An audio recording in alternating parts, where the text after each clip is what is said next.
জুলাই জাতীয় সনদ বাস্তবায়ন আদেশ জারি ও উক্ত আদেশের উপর গণভোট আয়োজন সহ ৫ দফা বাস্তবায়নের দাবিতে মঙ্গলবার রাজধানীর ঐতিহাসিক পল্টন মোড়ে আন্দোলনরত সমমনা ৮ দল বিশাল সমাবেশ আয়োজন করেছে। দলীয় সূত্রে জানা গেছে দুপুর ২টায় এই বৃহৎ রাজনৈতিক সমাবেশ, যেখানে ৮ দলীয় জোটের কেন্দ্রীয় নেতৃবৃন্দ, বিভিন্ন পেশাজীবী সংগঠনের প্রতিনিধি ও সাধারণ জনগণ অংশ নেবেন। সারা দেশে সমাবেশে দেশব্যাপী চলমান আন্দোলনের পরবর্তী কর্মসূচি ঘোষণা হতে পারে বলে জানা গেছে। সমমনা জোটের নেতারা জানান, দেশের গণতন্ত্র পুনরুদ্ধার, রাজনৈতিক স্বাধীনতা নিশ্চিত করা এবং জনগণের ভোটাধিকার ফিরিয়ে আনার আন্দোলনের ধারাবাহিক অংশ হিসাবে এই কর্মসূচি ঘোষণা করা হয়েছে। তারা বলেন, জুলাই জাতীয় সনদ বাস্তবায়ন আদেশ জনগণের অধিকার প্রতিষ্ঠার রূপরেখা। গণভোটের মাধ্যমে এই আদেশকে জাতীয় ঐক্যমতে পরিণত করাই আমাদের লক্ষ্য।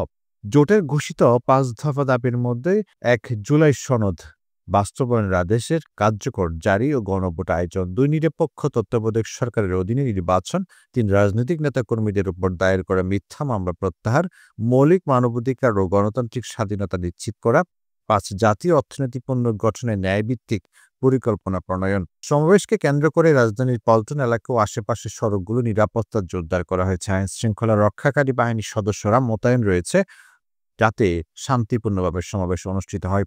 আয়োজকরা জানান, আমরা শান্তিপূর্ণ উপায়ে জনগণের দাবি তুলে ধরব। সরকারের উচিত জনগণের প্রত্যাশার প্রতি শ্রদ্ধাশীল হওয়া এবং সনদ বাস্তবায়নে ইতিবাচক পদক্ষেপ নেওয়া। আব্দুল মোতালেবের পাঠানো তথ্য ভিডিও চিত্রে PIB ৭১ টিভি।